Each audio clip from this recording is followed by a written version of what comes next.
Hello, this is Richard, and I'm here to introduce the latest space adventure featuring Astropup and his comrade, the Parrot, who is a major in the Space Force. If you heard the most recent story, you'll know that the Parrot has stood trial for disobeying orders. The court-martial cleared him of all charges on the grounds that he was not a rational or responsible being. He was so insulted that he resigned his commission and retired to a bird sanctuary in England. But as you will hear in this story, destiny called on the Parrot to save the world. And now I will bow out and let Astropup take up our story. Almost everything I have described so far in this memoir, I have witnessed with my own eyes or smelt with my own nose. This chapter is different. Most of these events took place in a place called England, and as I might have mentioned, I'm currently stationed in the Middle East. I heard what I'm about to tell you from the Parrot Major, but you can trust every word of it, because he's a most particular and precise bird in my experience, and not at all prone to exaggeration. Now, somewhere up there, in the outer reaches of darkest space, there is a giant ship shaped like a bird. I've described it before. It has an enormous beak that snaffles up any spaceship that is unlucky enough to wander across its path. This story begins with that ship of birds swallowing a stray spacecraft. Inside the belly of the ship, the zillions of birds who flocked around the captured capsule were in luck. When they pecked it open, they found that it was full of rubbish. I mean, the sort of stuff that humans don't want to eat, like cold baked beans, mouldy sliced bread, bacon rinds, and nuclear waste. I don't want to baffle you with science, but it's worth reminding you that this intergalactic aviary is powered by electrical impulses generated by bird brains. The Commander-in-Chief is a wise old owl who sits at the top of the ship's tree and whose mighty mind is plugged directly into the navigation and life support systems. When the rubbish capsule came to his attention, he wanted to know which planet was rich, fertile, and free from hunger enough to jettison such rich pickings of food into outer space. He applied his intelligence to the problem and traced its origin back to Earth. He found that our beautiful blue planet has so much more to offer than garbage. It's full of delicious seeds and fresh water. The gardens are teeming with worms. There is no shortage of mice and other lovely vermin that the birds with long talons like to snack on. The trees provide wonderful branches for nesting.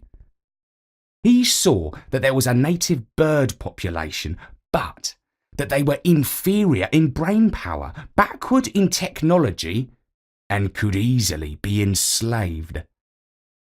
As for the humans, he assessed that they were a bit more advanced, but primitive nonetheless.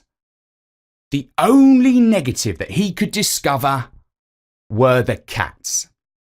But they were as yet to develop any advanced weaponry beyond their teeth and claws. After years of wandering in space, the owl had found the perfect bird colony. That must have been when he took the decision to invade our world. First in were an advance party of elite sparrowhawks. They began to take out the pigeons who are famous for hopping around Trafalgar Square in the centre of London. Eagles struck stray cats in the city of Milan in northern Italy. Owls came in under the cover of darkness and began to take over barns in the Midwest of the United States.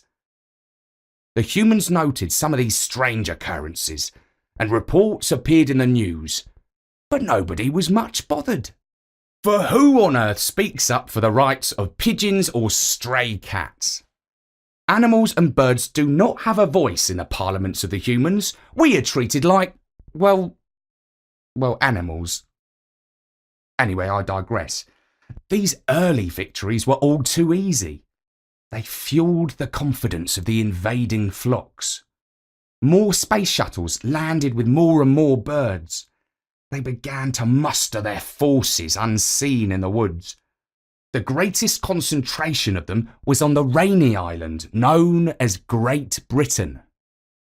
This is also where the parrot happened to be living at the time, and he was able to describe the events there in detail.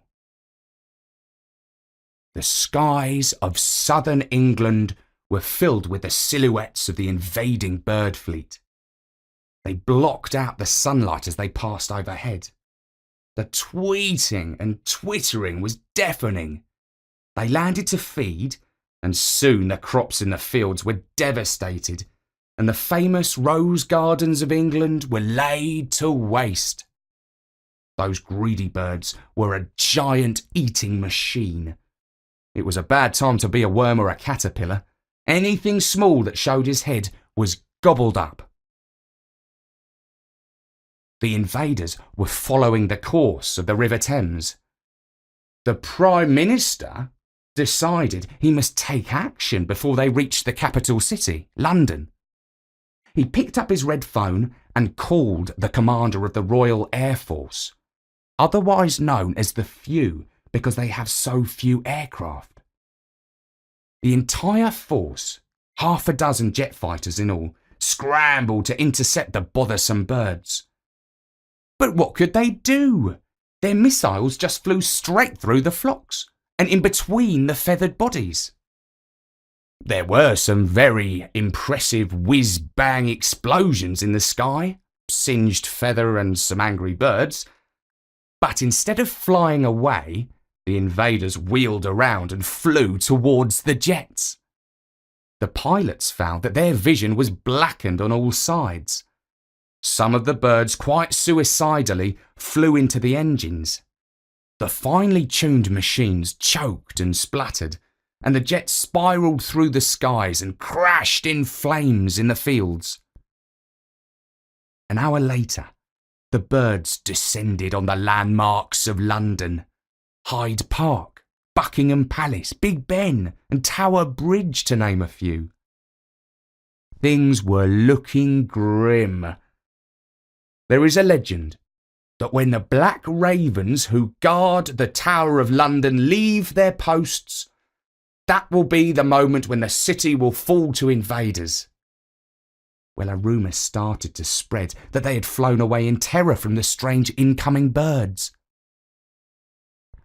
They were all over the city. You couldn't walk down the street without getting a face full of feathers, or your nose pecked, or your head pooped on. The Queen cancelled her garden party. The MCC called off the cricket match at Lord's. The Kennel Club postponed crufts. All the cafes, pubs and restaurants closed because when you put food on the table, it was gone as soon as you could say, tweet, tweet. The people of London, who include more or less every nationality of the world, resisted the bird blitz with brollies, walking sticks and bits of scaffolding. The fire brigade turned their hoses on the winged attackers. Builders and window cleaners struggled with dive-bombing gulls at the tops of high buildings. Policemen took out their notebooks and filed lengthy reports. And though I'm no fan of cats, I must say that the feline population fought bravely too. Dogs, of course, lack the stealth and the sharp claws to deal effectively with feathered pests, but I'm told that the brigade of dogs valiantly woofed their vocal support and chased the birds out of the garden squares. Finally, after 3 dark days, the flock of birds moved on. They had pecked every last crisp crumb off the pavements of London. They headed for Epping Forest and then for the Midlands and the farmers' fields. Now, what I'm about to tell you is a state secret. But as we know that dumb animals are immune from persecution, I'm going to tell you anyway.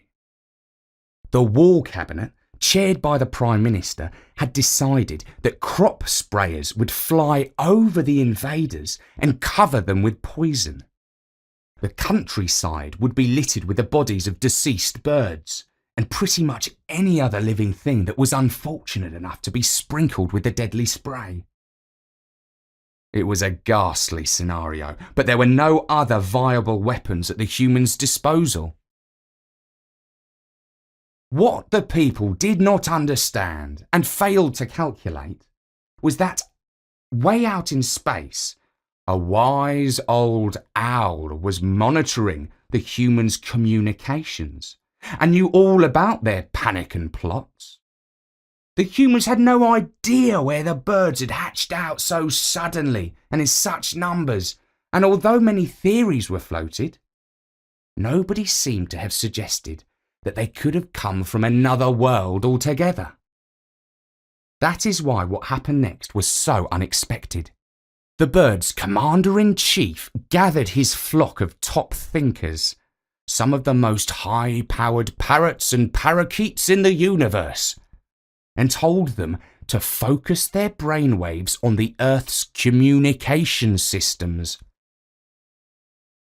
The effect was instant and devastating. Mobile phones went dead, the fibre optic cables clogged up, the satellites switched off. There was no TV, no radio, no internet. Ordinary people suddenly found themselves back in the age of the typewriter. The only communications coming in and out of government were either on paper or in Morse code, tapped along copper telegraph wires. You might think all this would have negligible effect on the animal population. But you'd think wrong. The shops did not know how to order their pet food. Dogs went without their meaty chunks. Birds missed out on their seed.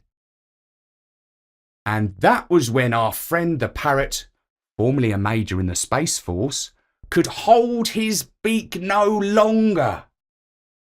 Hitherto, he had been monitoring events from his bird sanctuary in the southwest of England.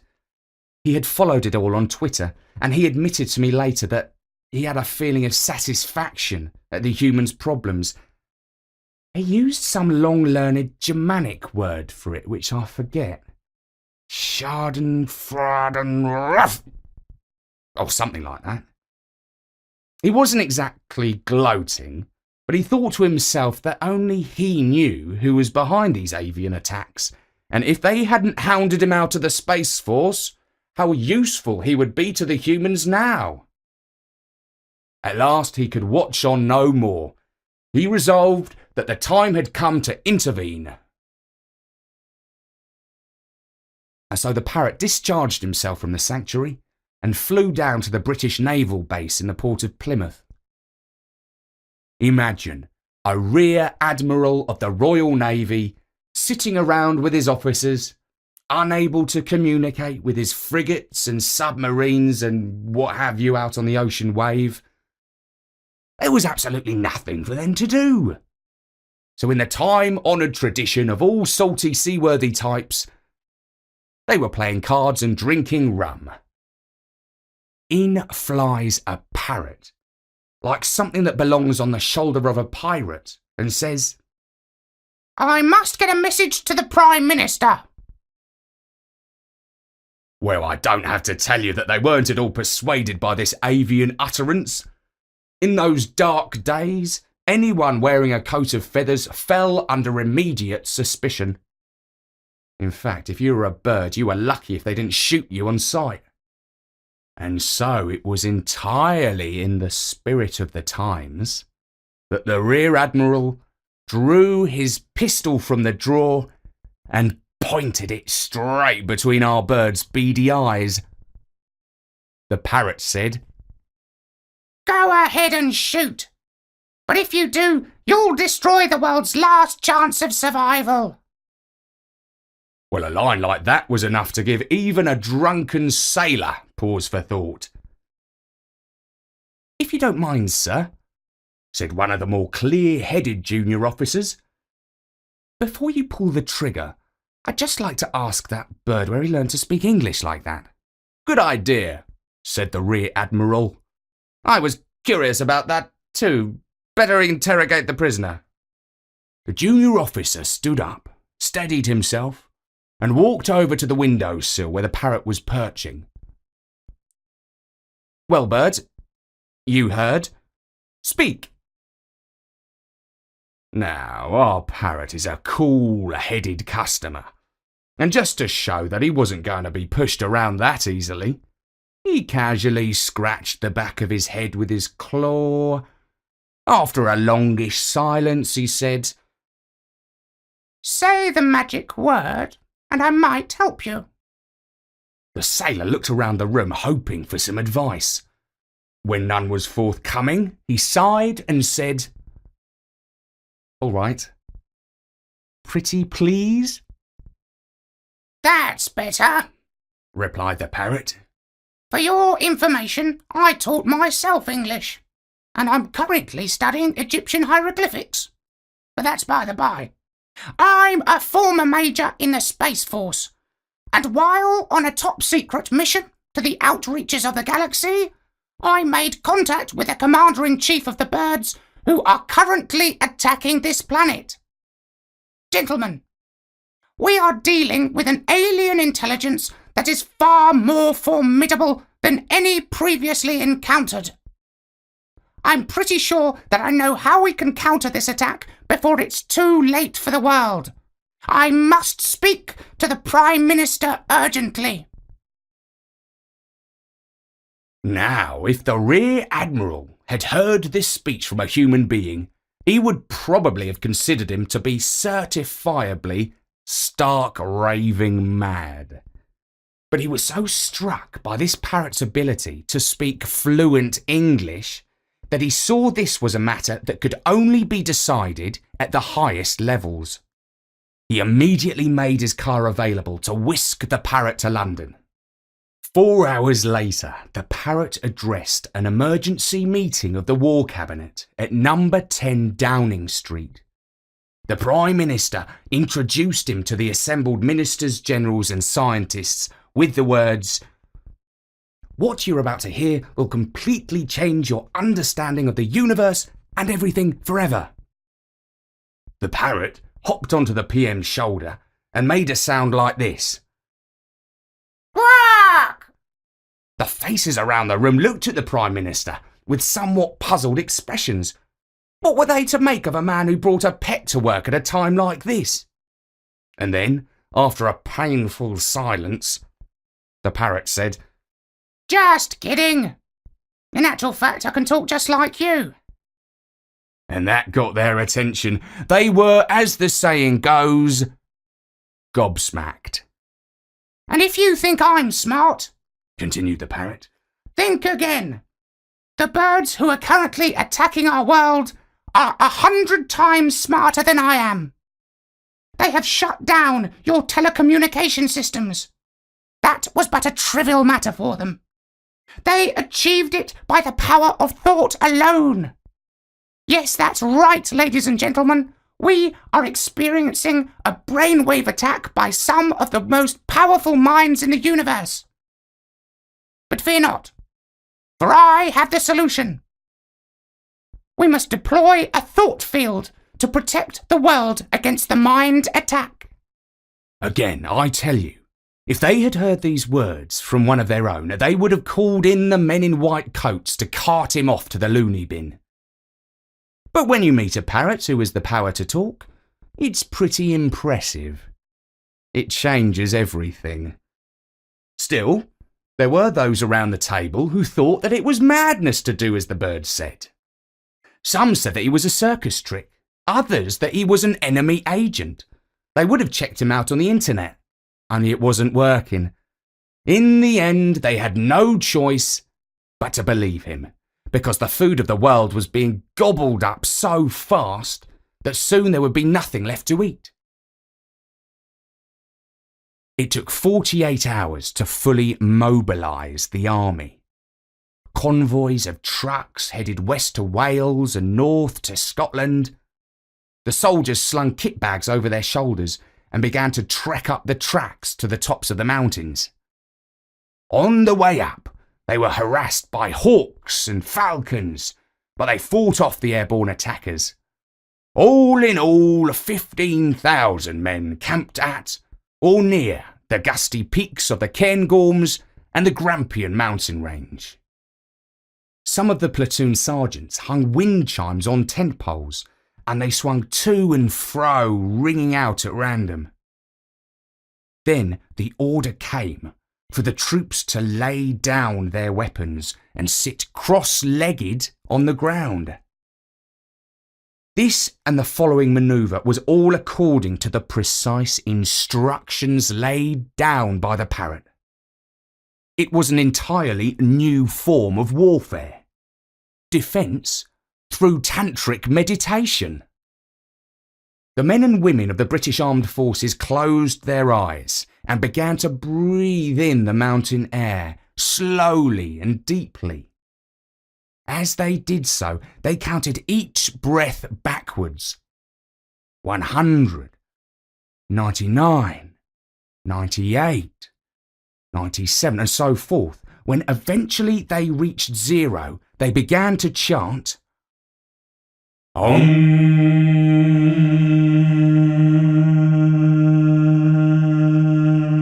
The unit commanders timed the chant. At the end of half an hour, they banged gongs and tinkled little triangles. The soldiers changed their chant.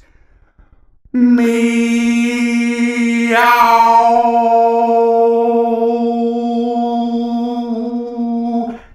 I think by now you may have gathered an appreciation of the true genius of the parrot. He had devised the perfect counterattack to fend off the feathered offensive. If there's one sound that's bound to break a bird's brainwave, it's meow.